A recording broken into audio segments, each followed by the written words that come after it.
तो राम जी की कथा, राम जी की भक्ति, राम जी के बारे में भगवान शंकर से ज्यादा कौन जानता है? कोई नहीं। वो शंकर जी प्रभु से कह रहे हैं कि हर्ष देव श्री रंग। भगवान का नाम क्या कह रहे हैं? श्री रंग। श्री राम भी कह सकते हैं, लेकिन क्या कह रहे हैं? श्री रंग। वास्तव में शंकर जी अपने लिए कुछ पाने से पहले इस संसार के लिए पाना चाहते हैं। और संसार का एक रहस्य है कि यहाँ पे ये जो रंग है ना, भगवान का नाम लिया है रंग। जैसे ईश्वर तो अनंत है, बिना रंग के हैं, और रंग वाले भी गुणहीन है। गुणहीन का मतलब यह नहीं कि अवगुण है, जिनको परिभाषित नहीं किया जा सकता। लेकिन हम जीवधारियों की एक ऐसी विशेषता है कि हम जब तक किसी चीज में कोई रंग ना आए तब तक हम देख नहीं पाएंगे। तो भगवान के दर्शन के लिए, भगवान को समझने के लिए, भगवान के बारे में जानने के लिए कोई ना कोई एक स्वरूप तो होना चाहिए। और संसार में जीवित रहने के लिए इस संसार के नियम का पालन होना अति आवश्यक है। तो इस धरती की एक विशेषता है, यहाँ राम बाद में है और सीता पहले। बिना सीता जी के, बिना देवी के इस संसार में कोई रह ही नहीं सकता। तो शंकर जी ने रामचंद्र जी को श्री रंग कहा। यह रंग केवल लाल, पीला, नीला, हरा रंग नहीं, यह संसार का रंग। यह संसार में बसने वाले भगवान प्रभु श्री राम आपसे विनती है, सीताराम जी से विनती है कि हमको भक्ति दीजिए। और भक्ति कैसी? सरोज अन्न पायनी, अपने चरणों की भक्ति कीजिए। और किसके साथ? सदा सत्संग। यह हमारा जो मंत्र है ओम श्री राम, यह बहुत ही गूढ़ता को लिए हुए। शंकर जी भक्ति के साथ साथ सत्संग मांग रहे हैं, क्योंकि बिना सत्संग के भक्ति तो होगी नहीं। जैसे हम खेती करें तो जब तक हम बीज नहीं बोएंगे तब तक कोई पौधा, कोई अनाज पैदा नहीं होगा। अब जब अनाज पैदा होता है तो उसी में से कुछ हम फिर से बीज के लिए रख लेते हैं। वैसे ही सत्संग से भगवान की भक्ति प्राप्त होती है और भक्ति से सत्संग मिलता है। अर्थात सत्संग और भक्ति दोनों एक दूसरे के पूरक हैं, एक दूसरे के बिना नहीं रह सकते। भगवान की चर्चा जहां हो, भगवान की कृपा की चर्चा जहां हो, वही सत्संग है। तो शंकर जी सत्संग मांग रहे हैं और अनपायनी भक्ति मांग रहे हैं, दोनों एक साथ मांग रहे हैं। क्योंकि सिर्फ अगर हम भक्ति भक्ति कहें, यह मन इतना बुरा है कि यह मन कब संसार से उचट जाए, किस चीज से उचट जाए, कोई नहीं जानता। लेकिन अगर हम सत्संग में हैं तो इस बात की गारंटी है कि भक्ति से मन कभी उचटेगा नहीं। जैसे अगर गंगोत्री सूख जाए तो गंगा भी एक दिन सूख जाएगी, लेकिन अगर गंगोत्री में सदैव जल है तो गंगा में सदैव जल रहे। ऐसे ही भक्ति की गंगोत्री सत्संग। और सत्संग में अगर सीताराम जी की चर्चा हो रही है, प्रभु की चर्चा हो रही है, तो भक्ति सदैव प्राप्त होता रहे। इसलिए हमारा जो यह मंत्र है ओम श्री राम, यह भगवान की इस गूढ़ता को लिए हुए ओम और श्री के सत्संग से राम की भक्ति प्राप्त। ये राम नाम कहने वाले कौन है? ये ओम और श्री है, अर्थात भगवान शंकर और देवी पार्वती।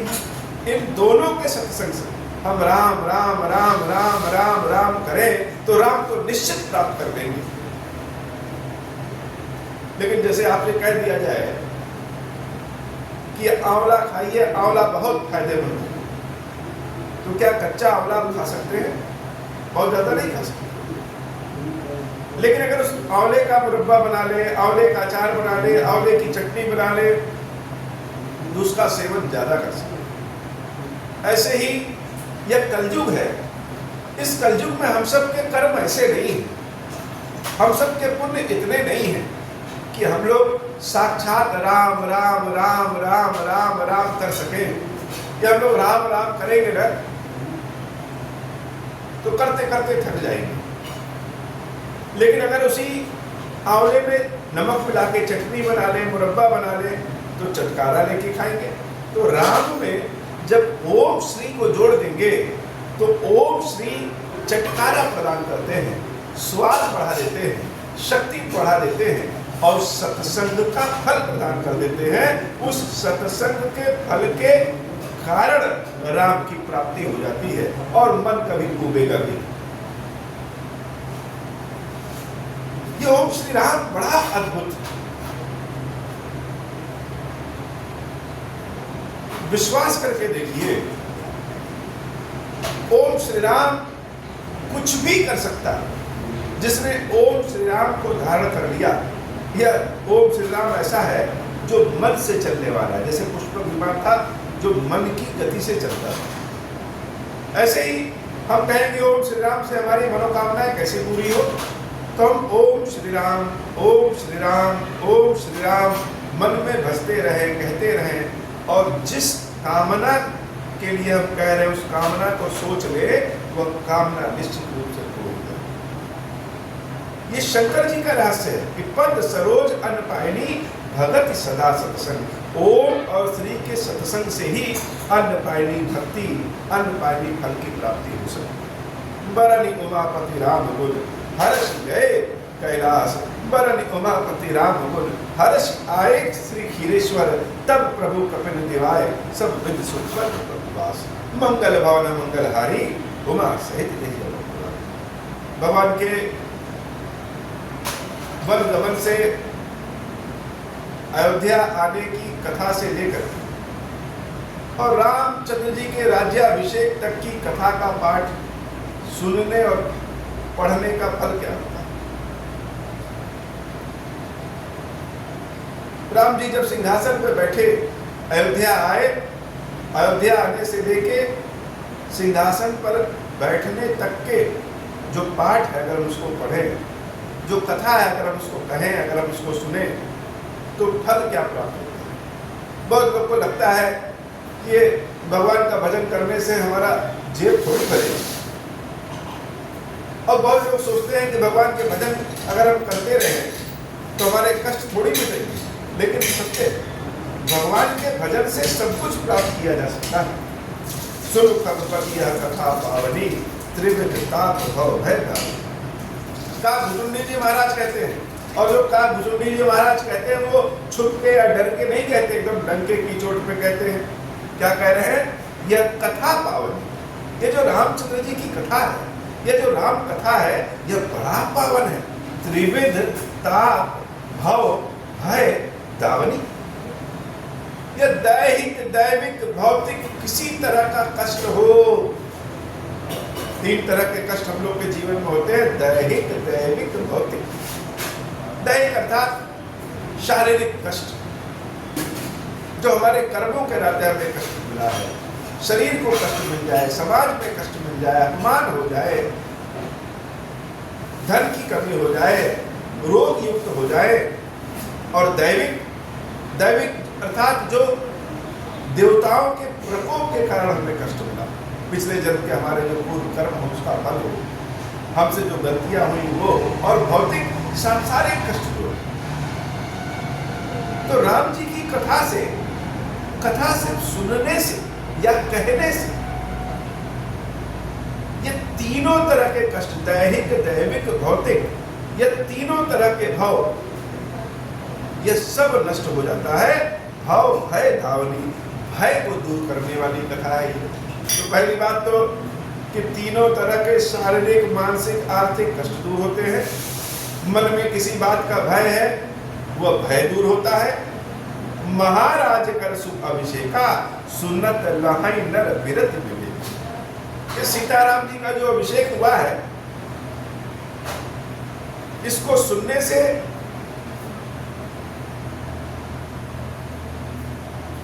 वैराग्य और ज्ञान की प्राप्ति होती है। ये वैराग्य क्या है? हमारे पास सब कुछ प्राप्त करने का साधन हो, फिर भी उसको प्राप्त करने की इच्छा हो। जैसे हम बड़े ऐशो आराम में रहे, घर में हमारे एसी भी लगा हो, चलने के लिए बहुत बड़ी सी कार भी हो, बैंक बैलेंस भरा है, कपड़े बड़े अच्छे अच्छे हैं, इस सब का हम सेवन कर रहे हैं, लेकिन कभी इससे मोह न हो। ऐसा नहीं कि इसके बिना हम जी नहीं सकते हैं, ऐसा नहीं कि इसके लिए हम पाप कर्म कर लें।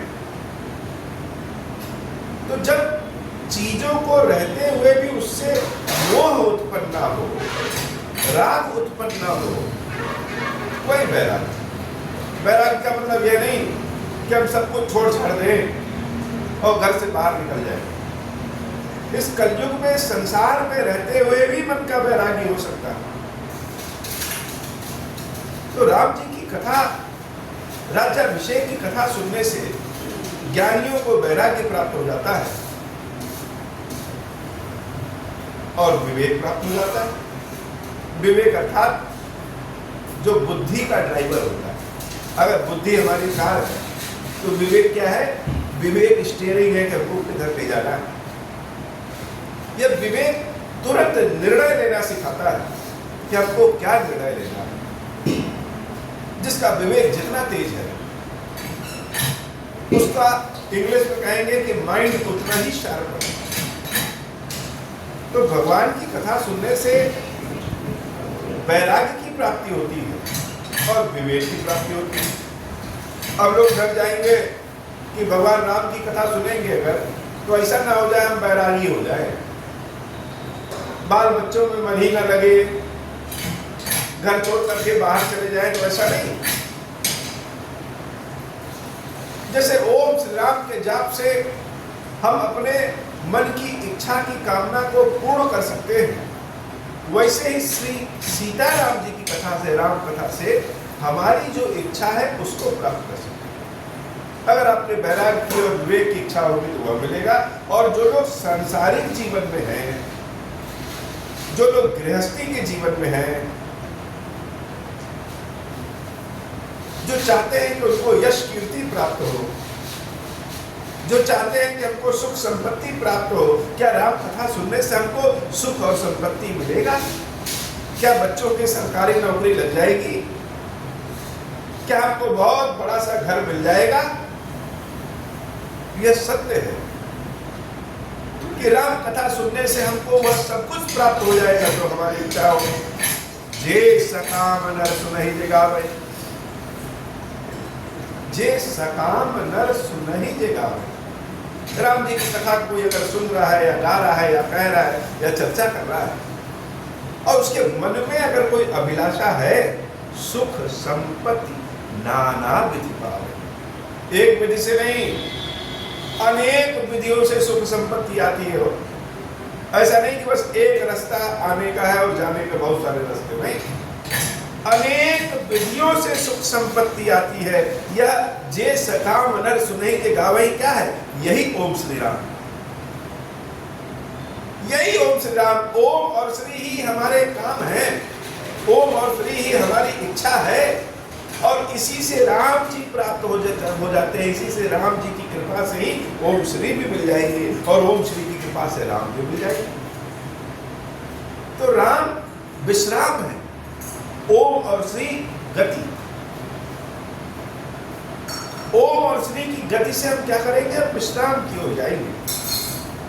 जैसे हम दिन भर बहुत मेहनत करें और रात्रि को विश्राम न मिले तो सारा पैसा रुपया धरा का धरा रह जाए। अर्थात जीवन में अगर कहीं सुख प्राप्त हो सकता है तो विश्राम से सुख मिल सकता है। ये सारा संसार, सारा ब्रह्मांड घूमता रहता है और विश्राम कहाँ मिलता है? राम के पास। राम जी का नाम ही ऐसे। अखिल लोग जहां विश्राम प्राप्त कर ले वही राम है। तो अगर विश्राम हमको प्राप्त करना है तो उसके लिए तो चलना पड़ेगा। कहीं जाकर के विश्राम करना हो तो वहां जाना पड़ेगा। तो जाने के लिए कौन है? जाने के लिए ओम और श्री। ओम और श्री गति है और राम विश्राम है। भोग और मोक्ष दोनों प्राप्त होता है ओम श्री राम। लिंग पुराण में भी ऐसा वर्णन है कि कलयुग में जब पाप अपने चरम पे रहेगा तो भगवान शंकर विकृत आकृति में स्थापित होंगे और पूजित। बाबा खिलेश्वर महादेव जी का जो यह रूप है, इनकी आकृति तो बड़ी अद्भुत है। विकृताकृति, यहाँ टेढ़े हैं, यहाँ सीधे हैं। इनकी आकृति बड़ी अद्भुत आकृति। शिवलिंग का स्वरूप जैसा गोल होता है उस आकृति में नहीं है। यह तो जैसे लगता है कि ध्यान में शंकर पार्वती बैठे हुए। यह महादेव के अर्धनारीश्वर स्वरूप। और एक बात और बताएं, जहां भगवान शंकर के वाम भाग में पार्वती अम्बा रहती है, वहां माहेश्वर स्वरूप उसको कहते हैं। धन संपत्ति की इच्छा, कामना की इच्छा, बच्चों के पढ़ाई रोजगार की इच्छा, जितने भी सांसारिक कामनाएं हैं उन सब की इच्छा यह माहेश्वर स्वरूप प्रदान करता है, जहां शंकर जी के वाम भाग में पार्वती अम्बा विश्राम कर रही है। और जहां पे शंकर जी के दाहिने भाग में पार्वती अम्बा का निवास है, वहां ज्ञान, वैराग्य, धर्म की प्राप्ति होती है। जैसे पति पत्नी जब कथा सुनते हैं, यज्ञ हवन करते हैं, तो पत्नी को जो वामांगी कहा जाता है, वाम अंग, वह अपने पति के दाहिने भाग में बैठे। अर्थात यज्ञ हवन, पूजा, तर्पण, धर्म आदि के कार्यों में पत्नी का स्थान दाहिना हो जाता है। ऐसे ही पार्वती भगवान शंकर के जब दाहिने भाग में बैठती है, वह क्षेत्र, वह स्थान, वह रूप ज्ञान, वैराग्य, धन का होता है। ज्ञान, वैराग्य और विद्या, बुद्धि का होता है। और जब हम कहीं पे दान करते हैं, किसी को देते हैं, सामाजिक स्वरूप में मिलते हैं, तो पत्नी का स्थान पति के बाएं भाग में होता है। पार्वती जब भगवान शंकर के बाएं भाग में बैठती है, वह माहेश्वर स्वरूप है। उसमें अपने गणेश और कार्तिकेय सबको लिए बैठे हैं। जब हम लोग कहीं तीर्थाटन पे जाते हैं, दान देना होता है, तो अपने बच्चों के हाथों से भी दान दिलाते हैं, स्वयं भी देते हैं कि सबका कल्याण हो। यह भगवान का माहेश्वर स्वरूप है। और इस माहेश्वर स्वरूप के दर्शन से धन, संपत्ति, यश, कीर्ति सब कुछ प्राप्त होता है। खीरेश्वर महादेव का जो यह स्वरूप है, यह पंचमुखी स्वरूप है, अर्धनारीश्वर स्वरूप, यानी शंकर जी के 5 मुख हैं और अर्धनारीश्वर, आधे भाग में शंकर जी, आधे भाग में देवी का स्थान। और दूसरी बड़ी विशेषता इस ज्योतिर्लिंग की यह है कि यहाँ पे जो सन्मुख भाग है, यहाँ पे पार्वती अम्बा शंकर जी के बाएं भाग में बैठी है, अर्थात महेश्वर स्वरूप में।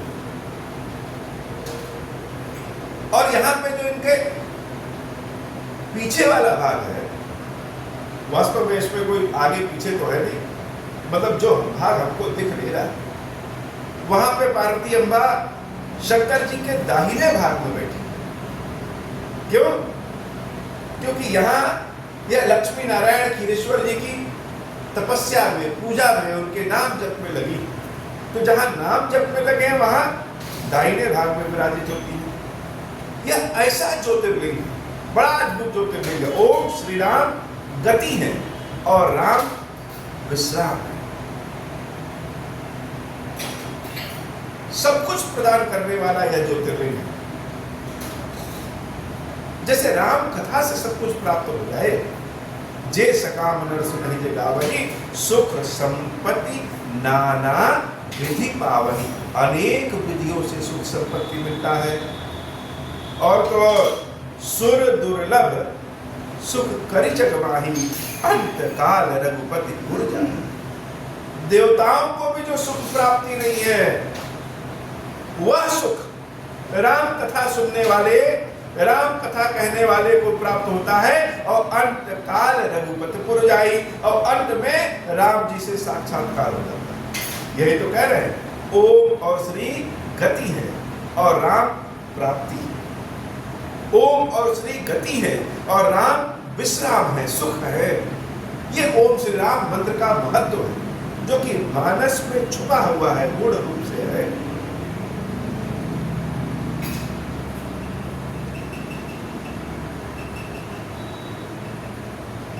अच्छा, एक बात और है, कथावाचक की जरूरत ही क्या है? किसी कथा कहने वाले की आवश्यकता ही क्या है? सारे वेद पुराण महाभारत रामायण तो पुस्तक है, कहीं भी पढ़ सकते हैं। पढ़ सकते हैं कि नहीं पढ़ सकते? तो कथावाचक की आवश्यकता क्या है? तो हम लोगों ने अपने जीवन में कभी समुद्र का दर्शन किया होगा, बंबई गए होंगे, रामेश्वरम गए होंगे, उड़ीसा गए होंगे, तमिलनाडु गए होंगे। समुद्र में अथाह जल होता है, लेकिन अभी कोई कह दे कि एक लोटा जल उसमें से निकाल लिया और पी लो, प्यास लगी हो, तो क्या पी सकते हैं? नहीं पी सकते, क्योंकि बड़ा खारा होता है, पी ही नहीं पाएंगे। इतना अथाह अनंत जल होने के बाद भी अगर प्यास लगी है तो सामान्य व्यक्ति समुद्र का जल नहीं पी सकता। लेकिन जब बहुत तेज गर्मी होती है, सूरज देवता बड़े प्रचंड आवेग में चमकते हैं, तो उसी समुद्र के पानी जब खौलने लगता है, गर्म हो जाता है, तो उससे भाप बन जाता है, भाप बन करके बादल बन जाता है। और वही खारा पानी जब बादल बनने के बाद बरसात करता है, तो उस पानी को हम लोग पी सकते हैं। वह पानी हमारे खेतों में सिंचाई के भी काम आता है। अब उस पानी का रंग, उस पानी का गुण कैसा है? अगर हम किसी बर्तन में बरसात के पानी को स्टोर कर ले, तो उसका पानी निर्मल पावन, उठा के पी ले सीधे। अगर वह पानी खेतों में गिर गया तो मटमैला हो गया। अगर वह पानी किसी नदी में गिर गया, गंगा नदी में गिर गया, तो गंगा नदी बन गया, गंगा जल बन गया। अगर वही पानी किसी तालाब में, किसी नाली में गिर गया, तो गंदा बन गया। अर्थात समुद्र का खारा जल जब भाप बनकर के, बादल बनकर के जब गिरता है, तो जिस धरती पे गिरता है, उस धरती के रूप गुण के अनुसार उसका स्वभाव हो जाता है।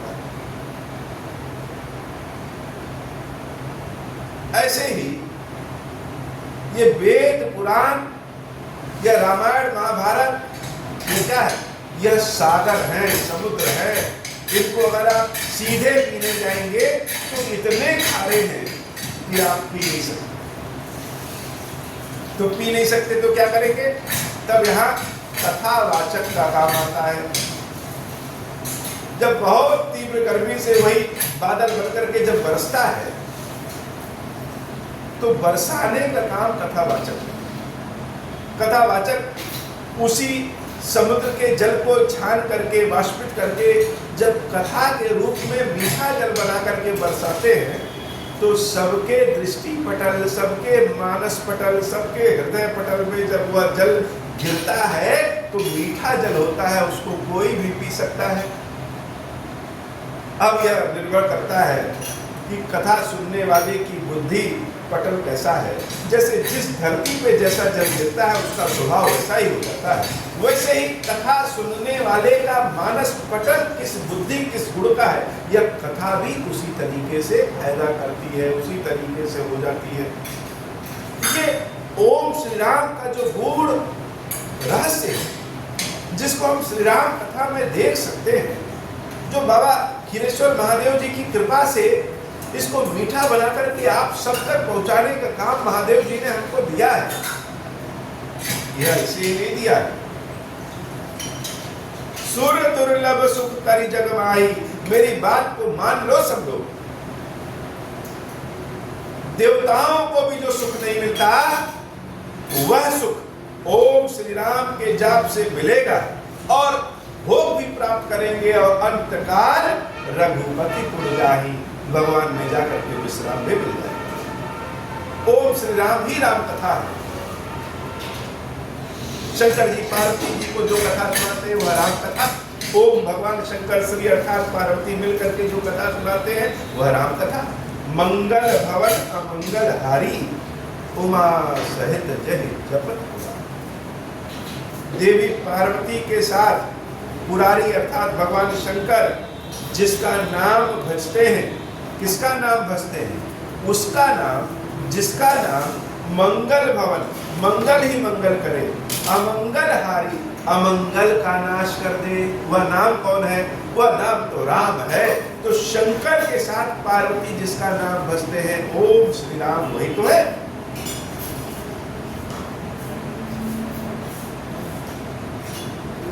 अच्छा, धन संपत्ति मिल गई, भोग मोक्ष मिल गया, और भी कुछ मिलता है राम कथा से। सुनहि विमुक्त विरत अरु विषयी, लहई भगति गति संपत्ति।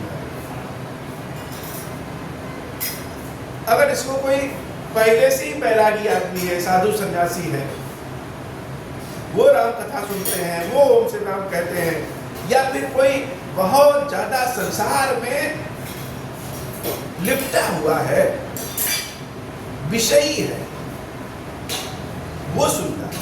तो चाहे बैरागी सुने, चाहे विषयी सुने, लहाई भगति गति, भक्ति की संपत्ति प्राप्त करता है।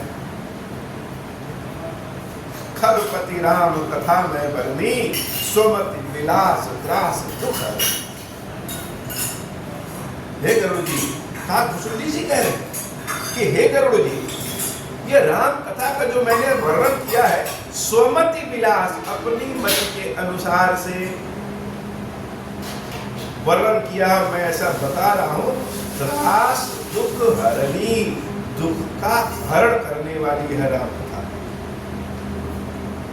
अब राम कथा कोई सुन पाए चाहे ना सुन पाए, जैसे बहुत सारी जो तीखी तीखी दवाई होती है उसको कैप्सूल में डाल के घोट दो।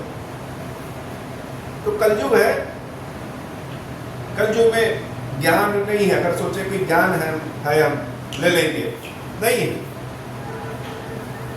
तो सीधा सा कैप्सूल, ओम श्री राम, ओम श्री राम आप सुन रहे हैं, कह रहे हैं, वही राम कथा है।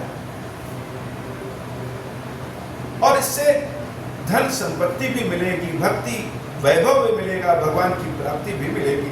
लहाई भगति गति संपत्ति दई, खगपति राम कथा में बरनी, सोमति विलास त्रास दुख हरनी, विरति विवेक भगत दृढ़ करनी, मोह नदी का सुंदर करनी। ये जो नदी का मोह है, जो संसार का मोह है ना, वैतरणी जिसको कहेंगे,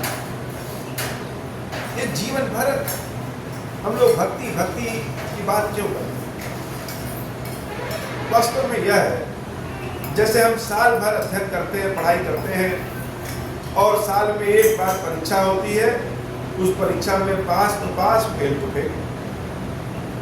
ऐसे ही जीवन भर जो हम ओम श्री राम भक्ति की बातें करते हैं, इसलिए करते हैं, मृत्यु के समय मानस पटल पे मन में जो भाव रहता है, इस जीव की गति वैसी ही होती है। अगर मृत्यु के समय मन क्या करेगा? बच्चों में भागेगा, घर परिवार में भागेगा, कि जीवन भर हमने क्या किया, अब हम जा रहे हैं तो हमारे बच्चों का क्या होगा, हम जीवित बच जाए, ऐसा मन भागेगा। राम में मन नहीं लगता है, भगवान में मन नहीं लगता। लेकिन अगर मृत्यु के समय भगवान याद आ जाए, भगवान में मन लग जाए, तो भगवत प्राप्ति हो जाए।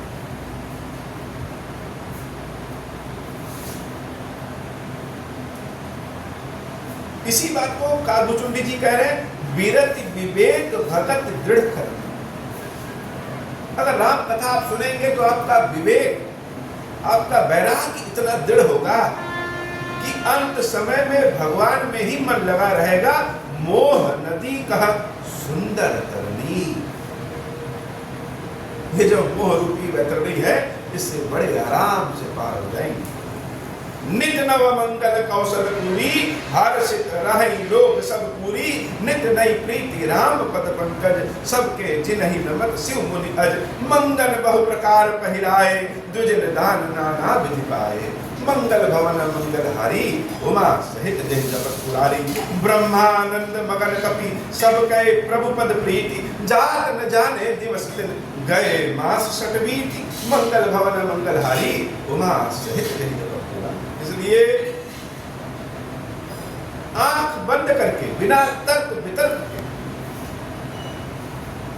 जैसे माता हमको जो भोजन कराती है बचपने में, तो बिना तर्क वितर्क के कि इसमें कुछ पड़ा तो नहीं है, कीड़ा तो नहीं पड़ा है, नुकसान तो नहीं करेगा, आप खा लेते। ऐसे ही बिना तर्क वितर्क के ओम श्री राम का जाप, ओम श्री राम का मनन, ओम श्री राम का सुनना, कहना, लिखना जो कर पाए, जितने ज्यादा से ज्यादा लोगों से ओम श्री राम का चर्चा कर पाए, यह खीरेश्वर महादेव का साक्षात त्रिशूल है। जितना ज्यादा से ज्यादा कर पाए उतना ही कल्याण। जिनके कानों में यह ओम श्री राम का जप जा रहा है, जिनके कानों में यह राम कथा जा रही है, निश्चित रूप से वो अपने आप को भाग्यशाली समझे।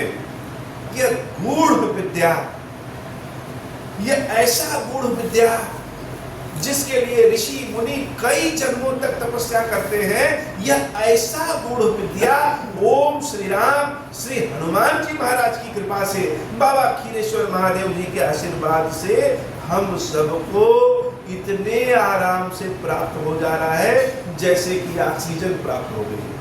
ऑक्सीजन सांस लिए प्राप्त हो गई ना, ऐसे ही ओम श्री राम, इसके ऊपर विश्वास करिए, श्रद्धा के साथ विश्वास करिए। ओम श्री राम बड़ा ही अद्भुत है। आज की कथा इतनी। श्री खीरेश्वर महादेव जी, खीरेश्वरी मैया जी, हम सब के ऊपर बाबा कृपा करिए। अब हो प्रसन्न प्रभु मोह पर, नाथ दीन पर नेहु, निज पद भगति देहु प्रभु, पुनि दूसर बर देहु। तब माया वश जीव जड़, संतत फिरहि बुलान, हम पर क्रोध न करिय प्रभु, कृपा सिंधु भगवान। शंकर दीन दयाल, अब हम पर हो कृपाल, साप अनुग्रह हुई जहि विधि, नाथ थोरहि काला। दीन दयाल विरुद्ध संभारी, हरहु नाथ मम संकट भारी। जहि विधि होई नाथ हित मोरा, करहु सुबेगी जानी दास मैं तोरा। राम राज बैठे त्रैलोका, हर्षित भय गए सब शोका। जे सकाम नर सुनहि जे गावहि, सुख संपत्ति ना विधि पावहि। जो इच्छा करी हूँ मन माही, हरि प्रसाद कछु दुर्लभ नाही। मंगल भवन मंगल हारी, उमा सहित जय जपत पुरारी। बोले श्री खीरेश्वर महादेव जी, खीरेश्वरी मैया जी की सदा ही जय हो। खीरेश्वरम, हे भगवान शंकर, आप ऋण पातक दुर्भाग्य और दरिद्रता की निवृत्ति के लिए तथा संपूर्ण पापों का नाश करने के लिए मुझ पर प्रसन्न होइए। मैं दुख और शोक की आग में जल रहा हूँ, संसार भय से पीड़ित हूँ, अनेक प्रकार के रोगों से व्याकुल और दीन हूँ। खीरेश्वर, मेरी रक्षा कीजिए। देव देवेश्वर, सबको निर्भय कर देने वाले महादेव जी, मेरी इसकी हुई पूजा को पार्वती जी के साथ ग्रहण कीजिए। मेरा मंगल करिए महादेव। शिव शंभु महादेव, शिव शंभु महादेव, शिव शंभु। ओम श्री राम।